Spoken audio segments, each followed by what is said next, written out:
Sijanga Ssentebe ow'eggombolola yaffe ya Bukulula kusa ku kadi ya kyabulira bagambe ya Democratic Front nze siri ndowooza bw'oba okkiriza ntandikiraawo era wenjagala otandikire kubanga olwaleero twajja ne tufuna obuzibu bamwami balikkiriza bano simanyi bawe banaafuna akadde bananneebaza kubanga mbadde nze mu muli gwabwe nga nze mbawulira ekirungi mu byobufuzi byaffe bya Kalungu n'ekikyamu bangoberera luvannyuma nga bamaze okutegeera nabagamba nga twakatambula emyaka gyalinga ebiri ne mugambe eyo Emandwa Katayiro erina kyegenda eri mu Kalungu East egenda kutukosa egenda kuleka ng'esse ebyobufuzi byaffe bonna abakadde baffe balese bazimbi abamu bakiwulira ne balikkiriza ono yalwawo okitegeera nti Emandwa Katayiro etabudde Kalungu East egenda kutabula Kalungu East emumalewo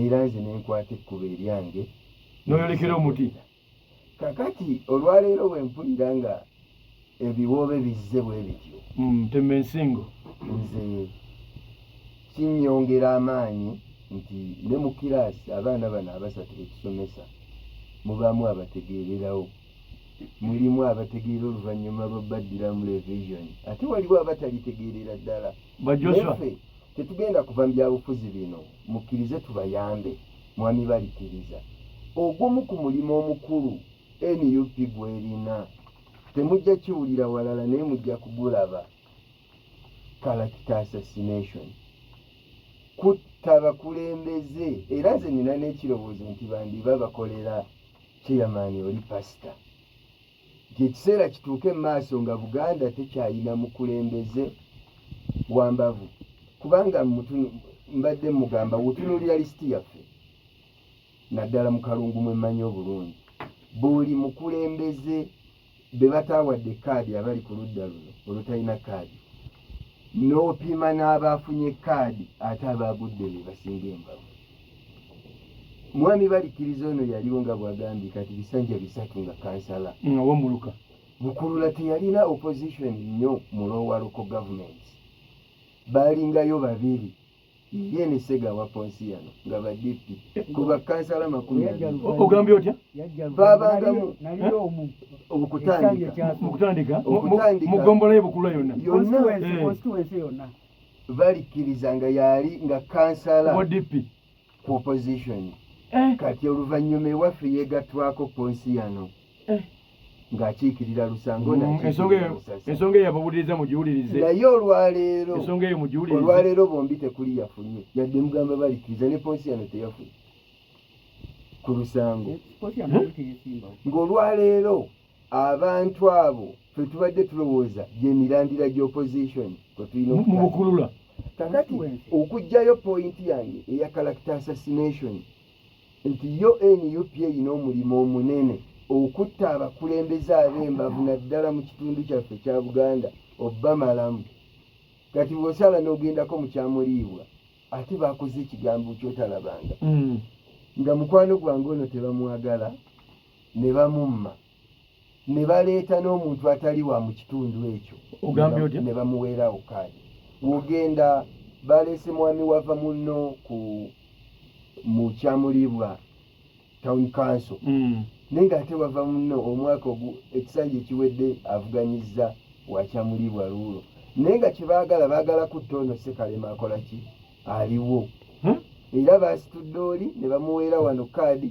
Ssekalema ne bamufulumya kakati otunuulira ebintu ebyo nti NUP eyinza obutagatta ku opposition eya ddala era ffe tulina obweraliikirivu njagala kkubira mulanga bamwami balikkiriza bano temuyinza kukkiriza kufiira mu firimu y'abantu bano mukyayina embavu era muyina ensa waliwo ebibiina ebisobola okubavalyuwinga mujje muvuganye mu bibiina ebyo tusigale ng'abakulembeze weebali n'ekiseera abo abaana baffe boolaba tugenda kutuuka batubuuze naye mwali mukola ki kati oyogeddeko ekigambo nti waliwo emiruka ejabuliddwa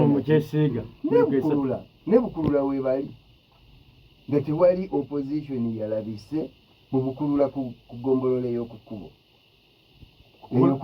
kukola nsawo nga tewali NUP yavuganyizaawo. So kaakati ekyo kitweraliikiriza opposition nga NUP ekakasa nti yeyagala kukwata gavumenti kukyusa bukulembeze bwa ggwanga lino, kyendowooza nti esaagamu busaazi era ku mulamwa gwayo gw'empito gwa deception. Egyo emirimu ebiri egikoze bulungi. Deception, okuwuddiisa abantu, ogwo omulimo ne character assassination egyo bagikoze bulungi era nkakasa bwe tunaawunzikira ekisanja kino mugenda kuba mumaze okutegeera emirimu egyo. Sulaiman Madada, Yes, sir. awuliriza Impact FM twabeerangako n'abantu mu bitundu ebyobufuzi kubitambulira nga bwe tulaba wano e Masaka twamanyanga badiiki Lukyamuzi, DP kwe yatambula Mwami Kawanga, Omwami Kasujja bakusazeeyo nga tubamanyi DP kwe yatambulira. Abo opposition mu Kalungu ebyobufuzi bitambulira kwani?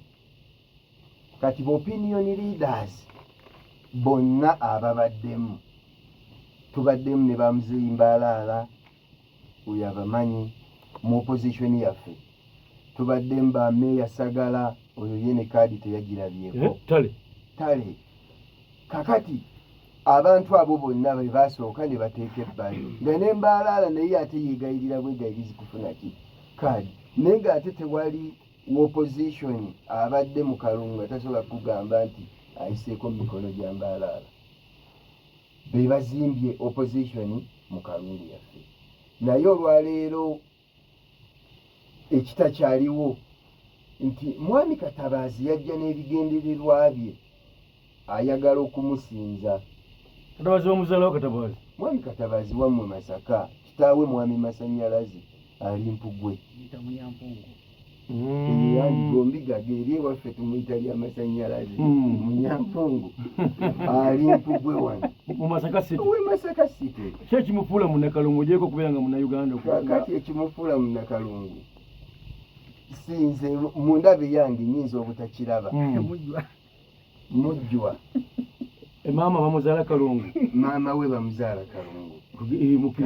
Mukkirize babafuge mwena nti babategeerere. Ekyo kyandibadde kikulu nga zze n'agoberera ennono z'Abannakalungu, naye ogumu ku mulimu gwakoze omubi era nga bw'ogambye nti yo NRM kati basanyufu kubanga kano kabonero abakatuliki bano balina keboogera nti yakalaga enneeme etalabika. Enneeme etalabika.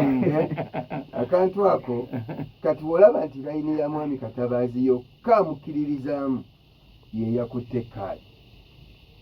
Ekyo kiri obvious. Nze ate nina ekintu kye neewuunya kankubuulira. Mubamu ku bantu ababadde n'ebizibu mu paati, nze we naviiramu NUP nali senkana bizibu nga Mwami Kamadi bye yalina mu paati. Ndi wano saagala kubalimba. Ogambye otya? Ebizibu Mwami Kamadi bye yatuusa ku paati. Kamadi yani? Kamadi yamaniro C5. Nyombe mukibi mukwano gwange. Nze senkanako na bizibu nene nemererwa. Bizibu ye bye yafuna. Kuba yakuŋŋaanya ne ku bantu kino kikubuulira. Yali alooni yakola ki ebizibu ki? Yakuŋŋaanya ne ku bantu n'abaleeta ku Evu ya Muhoozi ng'ajja aze Masaka. Yakuŋŋaanya abantu mu constituency yaffe, simanyi bamwami bakkiriza akimanyi, ng'abaleetedde Mwami Toyota era n'abanjula bw'ati. Ekyo kyokka kye kyammala amaanyi.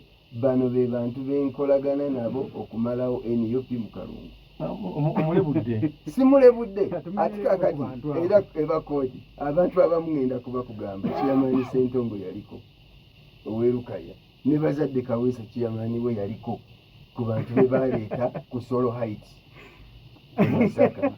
Kyegondo Gerard yaliko oba bajjanga bakulembeze b'Ekalungu nkubuulira kakati mu bantu abafunye kaadi bonna ababadde abalina omutima ogw'opposition omutuufu baagudde. Kati era bwe mbuuliza nti kakati NUP ekolera ani? Ebyo byatujjayo mangu nnyo. Tuleke kulowoozesa bantu bano okubawuddiisa nti tuli ku mulamu ogw'okukyusa gavumenti naye ng'ate tuli mu gavumenti kukola nayo. Ebintu bino byogera nti bajja ku Solo basinkana enteeka Toyota. Yes, sir. Ekkooti y'abantu bankubadde NUP. Yes, sir. Abakulu bino tebabirabye. Waliwo ekkooti ejulirwamu ey'abantu abantu ekoti y'abantu enabira bebi era ekyo nkisuubira 100 ku 100 era kindeetera okulowooza nti yo NUP mu kalungu twagisiibudde. ogambye oti NUP mu kalungu twagisiibudde kubanga erina n'abantu beyawadde kaadi tasobola nakuwandiika linnya lye. ekyo nga kinene kiddemu tasobola nakuwandiika linnya lye nakwata kaadi n'agimuwa. oyo aba temala na mugigi kubanga ekoti gye twawandiikanga n'ebikere by'Oluganda naye nga kyefa nga